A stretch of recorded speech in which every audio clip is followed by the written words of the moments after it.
The Alien and Sedition Acts. The Alien and Sedition Acts were established in 1798 in part because of xenophobia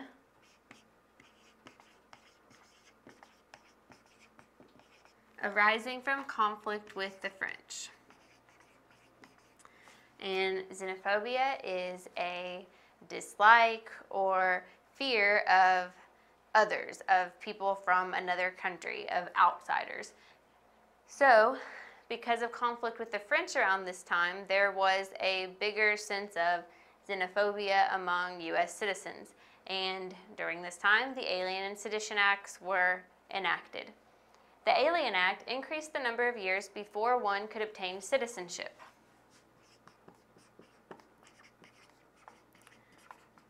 So it made you wait longer to become a U.S. citizen if you weren't actually born in the United States. It also gave the president the power to deport anyone.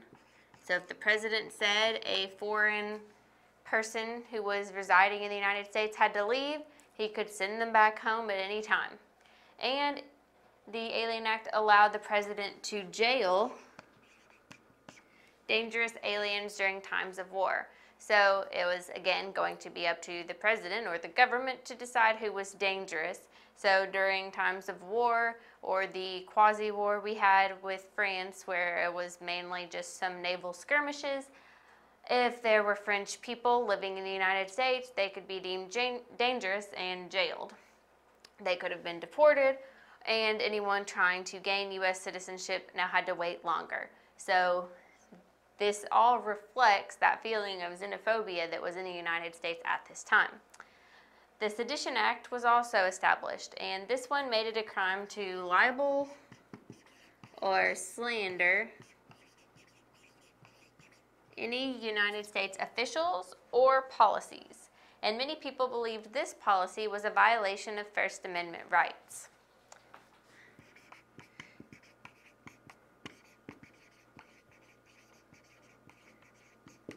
And again, First Amendment's giving you the freedom of speech, the freedom to write what you wanted to, and basically this Sedition Act was making it illegal to do so. It was a crime to say anything bad or write anything bad about a U.S. official or about a U.S. policy. And so basically people were muzzled. They couldn't say what they wanted to say or write what they wanted to say because it would now be a crime if they were saying something against the U.S. government or a U.S. official. And many people did believe that this act was a violation of First Amendment rights. Now, not everyone actually said anything or did anything about that, but the Kentucky and Virginia resolves were written and promoted by Thomas Jefferson and James Madison in 1798 and 1799, and their resolves claimed that the Alien and Sedition Acts were unconstitutional.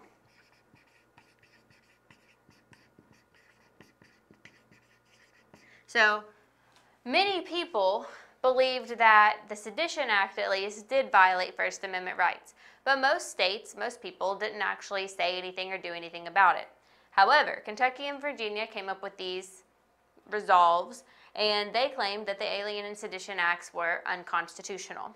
They stated that a contract exists between the state and national governments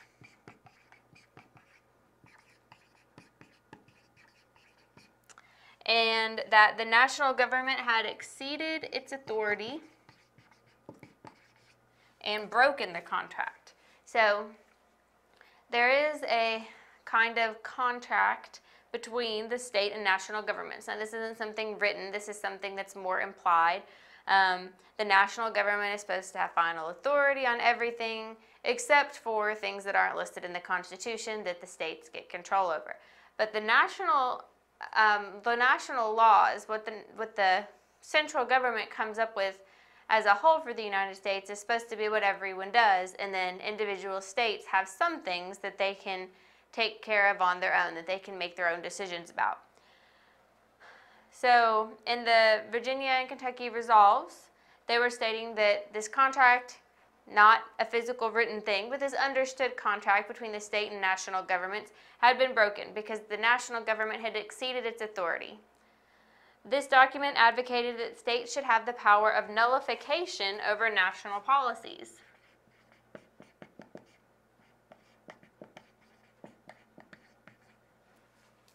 So that basically meant if the national government could make whatever laws it wanted, but if the states felt like they didn't really like that law, they could nullify it and do what they wanted. That would provide way too much opportunity for there to be disjointed laws. Each state could come up with what they wanted to do on their own if they could just nullify anything they didn't like about the federal government. So it's very important that only 2 states felt this way, or at least felt strongly enough to write something about it, because if more states had felt this way or had pushed for this, it could have caused disunity. It could have caused the United States to break up. If each state was coming up with its own laws again and was overriding what the national government was saying, then it wasn't really going to be United States anymore. It would be each individual state. Only Virginia and Kentucky supported this policy, which had the potential to fatally undermine the Constitution. So it was good that only a couple of states supported this, or the United States may have broken up around this time. Instead, it was just these 2 states. The rest of the states all were kind of appalled that Kentucky and Virginia would write this because they wanted to be the United States. And the idea that they could just override the Constitution and say, okay, well, if a state doesn't like a law, then we'll just nullify it no matter what the national government says. That was just pretty appalling to a lot of the other states. So the Alien and Sedition Acts came about primarily because of the xenophobia that was going around in the United States at this time due to conflict with the French. The Alien Act increased the number of years before you could obtain citizenship, gave the president the right to deport anybody, and gave the president the right to jail anyone deemed a dangerous person, a dangerous alien during times of war. The Sedition Act made it a crime to libel or slander U.S. officials or policies, so people weren't allowed to say anything bad about U.S. officials or their policies.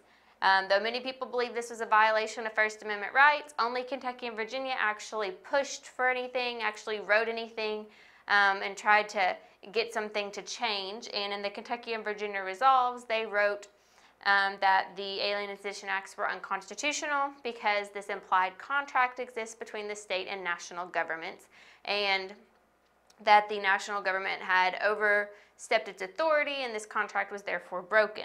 They thought that states should have the power of nullification over national policies. Luckily, these were the only 2 states that thought this, because this had the power to undermine the Constitution and break up the United States at this time. Since we only had 2 states think that, it kind of fizzled out. But you can see what kind of atmosphere was in the United States during this time with the enactment of the Alien and Sedition Acts.